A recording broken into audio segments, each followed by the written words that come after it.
Aku akan menghancurkan segalanya, hal-hal dan orang-orang yang sayangi. Aku akan menghancurkan dan menghancurkan semuanya. Hokage, teman-temannya dan desa Konoha juga.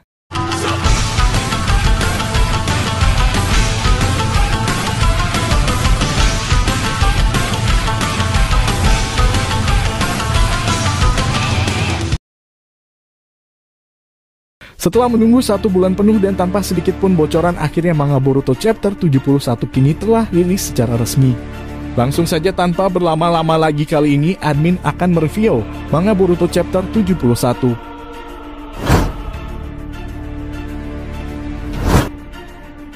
Manga Boruto Chapter 71 akan berjudul Pengganggu.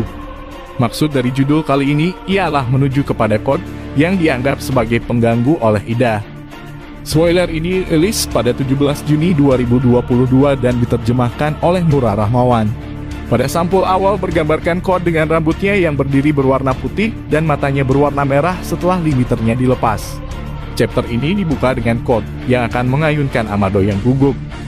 Saat Ida dan Daemon menonton, Beck mengamati dari sekitar pojok. Kemudian Beck berkata, ilmuwan jenius, Sansu Amado... sepertinya tidak ada jalan keluar dari ini. Sungai Sansu dalam mitologi Buddhis sebanding dengan sungai Styx dalam mitologi Yunani. Code berkata selamat tinggal Amado. Namun kemudian Amado berkata, Ida, ada yang ingin kukatakan padamu. Ini tentang Kawaki. Code tiba-tiba menghentikan serangannya dan terdiam. Kemudian Ida menjawab, apa maksudmu? Apa yang kau katakan tentang Kawaki? Amado berkata lagi, dia Kawaki adalah kartu as bagiku. Tapi untuk saat ini, sepertinya Konoha telah meninggalkanku. Entah itu atau situasinya mulai terlihat seperti mereka mencoba untuk menyingkirkanku. Ida menjawab, apa maksudmu? Apa yang kau katakan tentang Kawaki? Kemudian di saat itu Code berkata, itu bukan sesuatu yang perlu dikhawatirkan. Dia benar-benar menggertak. Ini adalah pilihan terakhirnya untuk mengulur waktu lebih lama. Kemudian Ida berkata pada Code, akulah yang berbicara di sini. Code menjawab, kau bodoh. Apa kau benar-benar akan ditipu oleh bajingan pembual yang suka bicara halus ini? Dia hanya memanfaatkanmu untuk kepentingannya sendiri. Kemudian Ida berkata lagi, bukankah kau baru saja mendengarku? Sudah kubilang jangan menggangguku. Code kemudian mengayunkan cakarnya kembali ke atas untuk melakukan pukulan lagi ke Amado sambil berkata, sayangnya, orang ini juga menjadi target balas dendamku karena dia membunuh Hisiki. Tapi itu berbeda dalam hal membunuh Kawaki. Adapun orang ini, aku masih tidak punya alasan lain untuk mengeluh tentang dia. Dengan cepat Ida langsung memerintah Daemon. Daemon tiba-tiba muncul tepat di belakang Amado. Telapak tangan kiri Daemon sekarang menutupi mulut Code. Tangan kanan Daemon menahan Code. Daemon berkata, Hikau, apakah kau tidak terlalu sombong? Code mencoba mengayunkan cakar kirinya untuk menyerang Daemon. Tetapi itu hanya menghasilkan 2 luka tepat di atas mata kirinya sendiri. Hal itu pun sontak membuat Code terkejut. Code kemudian menghilang ke dalam salah satu sabuknya. Daemon tampak sedikit terkejut dan melompat ke udara. Code muncul kembali sedikit lebih jauh dari mereka, tergantung terbalik di langit-langit melalui satu set sabuknya. Daemon berkata pada Code, turun dan datang ke sini dasar bajingan pengecut. Ida pun berkata pada Code, sepertinya kau mencoba menyerangnya dengan niat membunuh, kan? Adikku dari semua orang juga. Code menjawab, itu tuduhan yang sangat salah. Bukankah kau yang menjebakku sejak awal? Ida berkata lagi, seharusnya aku memperingatkanmu. Jika kau hanya akan menggangguku, aku tidak punya pilihan lain selain membuangmu. Code menjawab, tunggu sebentar. Siapa yang mengganggu di sini? Maksudmu aku. Sementara itu di sisi lain Beck menatap mereka dan mulut terengah-engah. Amado pun menyambung dan berkata kepada Code, kau masih tidak mengertikan. Ida sudah menerima undangan dari Konoha. Sudah ada kesempatan baginya untuk segera mendekati Kawaki. Tapi jika Ida terus bersamamu seperti bagaimana keadaannya sekarang, kesempatan yang ditunggu mungkin akan sia-sia. Jadi, tidakkah kau akan mengatakan bahwa kau mengganggu? Ida hanya terdiam dan Code menjawab hentikan, Amado dengan semua omong kosongmu, bicara licin. Kau tidak bisa terus mencoba menipu Ida lalu mencoba menjebakku, taktikmu tidak akan berhasil. Amado berkata lagi, menipumu. Aku hanya menyatakan fakta. Code menjawab, bukankah aku sudah memberitahumu? Diam. Code lalu langsung menerjang Amado dengan cakar kirinya kembali untuk menyerang. Tapi kemudian Daemon tiba-tiba muncul tepat di depan wajah Code setinggi mata. Telapak tangan kanan Daemon ada di bahu kanan Code. Daemon berkata, apakah kau idiot atau apa? Code kemudian mendorong dirinya menjauh dari Daemon. Code telah meluncur cukup jauh ke belakang. Dia meluncur di sepanjang lantai dan memantapkan dirinya dengan menggali tanah sedikit. Ida hanya bersandar di bar. Amado masih berdiri di dinding. Daemon mendarat lebih rapi. Daemon berkata lagi kepada Code, jika kakakku berkata untuk berhenti, maka berhentilah. Apa kau begitu bodoh? Seperti kau tidak bisa memahami hal yang begitu sederhana, aku akan benar-benar membuangmu, Code. Kawaki telah membuat Code terpojok. Ada seseorang yang mengambil bagian terberat dari counter, dan orang itu bukan Ida. Tidak diragukan lagi, setidaknya ada satu cyborg ekstrim lain di luar sana. Ada orang lain bersama mereka. Adegan beralih kembali ke Beck, Code, Ida, dan Amado. Daemon dikelilingi aura mencekam yang mengancam saat dia menatap ke bawah Code. Code berkata tahan. Ida Daemon tiba-tiba berubah menjadi aneh. Apa yang dia lakukan? Ida menjawab, aku berterima kasih padamu, Code, karena telah membebaskan kami, dan itulah mengapa aku membantumu mendapatkan kembali kekuatan aslimu. Tapi sekarang setelah semuanya berakhir, aku sudah selesai denganmu.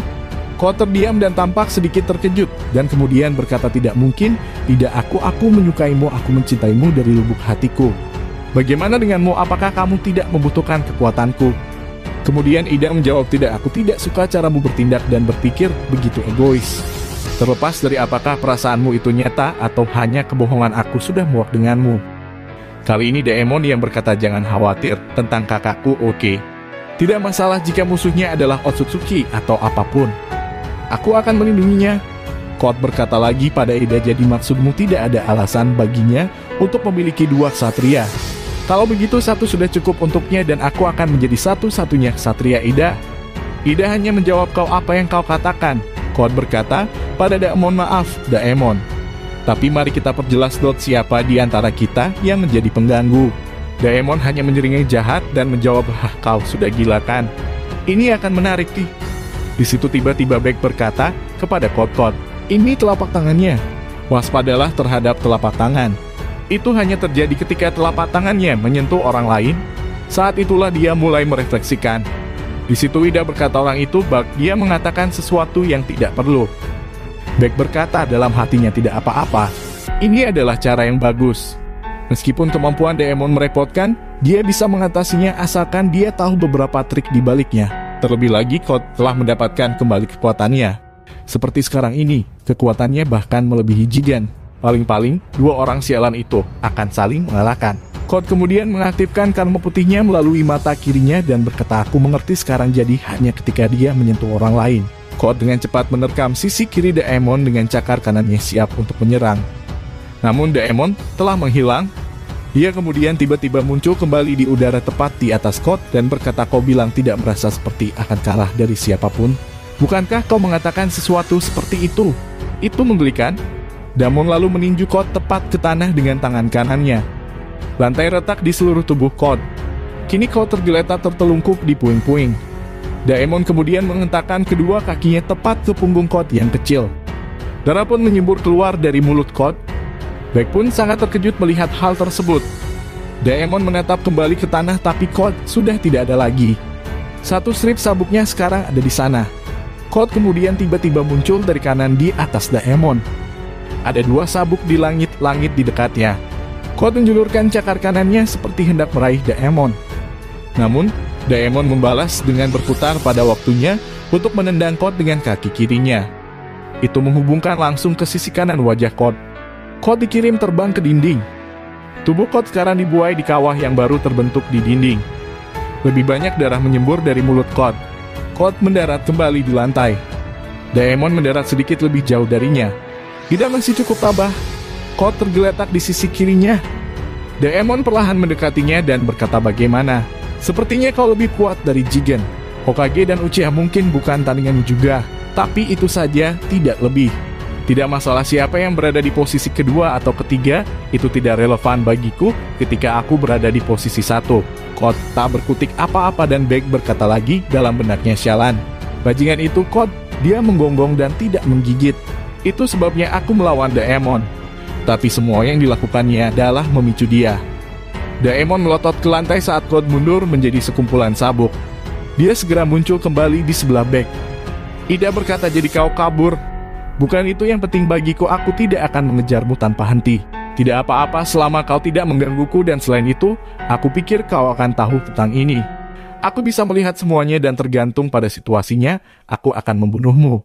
Ida sekarang telah mengaktifkan mata kirinya, Senigan. Cloud kemudian berkata aku punya tugas untuk dipenuhi. Itu adalah sesuatu yang aku warisi dari Isiki. Ini sesuai dengan kehendak Otsutsuki. Aku akan mengolah Shinju dan mendapatkan buah cakra dari planet ini. Kemudian aku akan memakan buah itu dan menjadi Otsutsuki yang baru. Setelah aku menjadi Otsutsuki, aku tidak akan terpengaruh oleh kemampuanmu lagi. Momen itu seharusnya menjadi pertama kalinya ketika aku akhirnya bisa menyadari apa perasaanku yang sebenarnya. Apakah aku mencintaimu atau aku ingin membunuhmu? Daemon kemudian langsung menuju Code. Dia mencoba mendaratkan tendangan lain, tapi tidak berhasil. Code sudah masuk ke sabuknya dan sekarang Beck juga diseret ke dalamnya. Ida kembali melanjutkan perbincangannya dengan Amado. Ia berkata, Amado, kau pria yang berhati-hati dan licik. Kau tidak hanya berhasil melewati situasi itu dengan kefasihan, tetapi kau juga berhasil memecah kita dengan Code. Amado menjawab itu dari sudut pandangmu. Kau memutuskan bahwa itu akan menjadi kesempatan yang baik untuk mengalahkan Code dan itulah mengapa kau menjadi sedikit lebih memaksa untuk melindungiku. Ida berkata lagi, jangan bingung, kita adalah sebuah tim, oke. Aku hanya ingin tahu tentang sisa ceritamu dan jika aku tahu bahwa kau mengirtak, maka pada saat itu aku akan membunuhmu. Daemon menyeringai saat Amado melirik jalannya. Amado menjawab, Kawaki adalah kartu asku. Aku tidak menggertak tentang itu adalah kebenarannya. Daemon kemudian melompat langsung ke bahu Amado untuk naik. Telapak tangan Daemon bertumpu pada bahu dan kepala Amado. Ida pun kembali berkata, Daemon hanya ingin membunuhmu. Jadi jika kau tidak ingin mati, kenapa kau tidak cepat menjelaskannya sendiri? Amado menjawab, Kawaki telah mendapatkan kembali karma dan secara bersamaan mewarisi kemampuan Isiki. Kekuatannya akan terus meningkat dan menjadi lebih kuat mulai sekarang dan seterusnya. Tapi di sisi lain, kita sekarang memiliki Konoha dan Hokage untuk dihadapi. Saat ini situasinya adalah tidak ada orang yang dapat mengendalikan kekuatan Kawaki. Tidak ada seorang pun selain aku. Ida menjawab, baik, tapi kau telah memulihkan karma. Keahlianmu mengaduk drama dan kemudian mengambil kredit untuk menyelesaikannya. Selain itu, mengapa kau tidak menambahkan fitur penghentian di Kawaki dari awal? Amado kembali menjelaskan karena Jigen tidak mengizinkanku melakukannya. Akan merepotkan baginya jika wadah miliknya memiliki fungsi seperti itu. Daemon menyambung, jika kau bertanya padaku, aku akan memiliki kelonggaran untuk memukulinya sampai habis. Sama seperti Kawaki. Ida pun berkata seperti yang dikatakan Daemon. Jika kau memiliki anak ini, maka kau dapat menangani kekuatan Kawaki. Selama kau tidak mati, maka Konoha mungkin memutuskan untuk mengandalkan kami sebagai saudara kandung. Amado menjawab lagi, poinmu ada manfaatnya. Itu pendapat yang menarik. Tapi fitur pemberhentian Kawaki tidak lebih dari asuransi bagiku. Ini demi melindungi posisiku di desa. Tujuanku yang sebenarnya adalah sesuatu yang lain. Untuk mencapai tujuan itu, aku membutuhkan karma Kawaki. Ida berkata lagi, jadi kau tidak menjawab pertanyaanku. Jelaskan untukku atau apakah kau benar-benar ingin mati? Amado menjawab, aku akan menjelaskan alasannya, tapi ini cerita yang panjang. Sepertinya kita perlu berdiskusi ini dengan orang-orang di Konoha juga.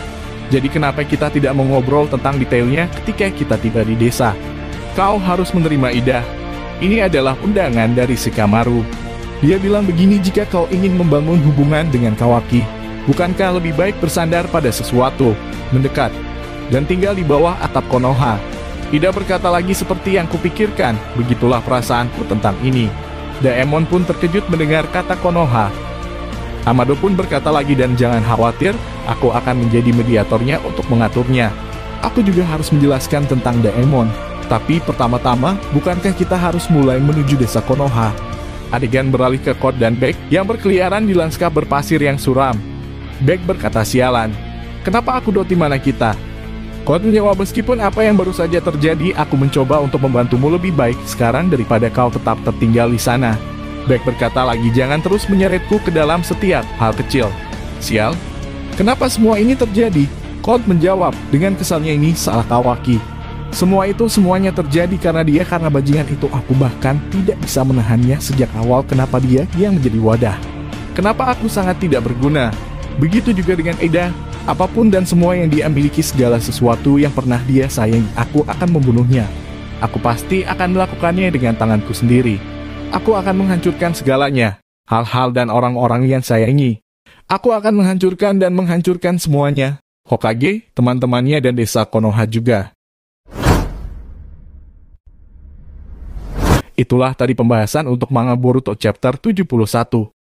Oh ya, di sini Adin juga akan menyampaikan bahwa untuk manga Boruto chapter 72 akan rilis pada tanggal 20 Agustus 2022.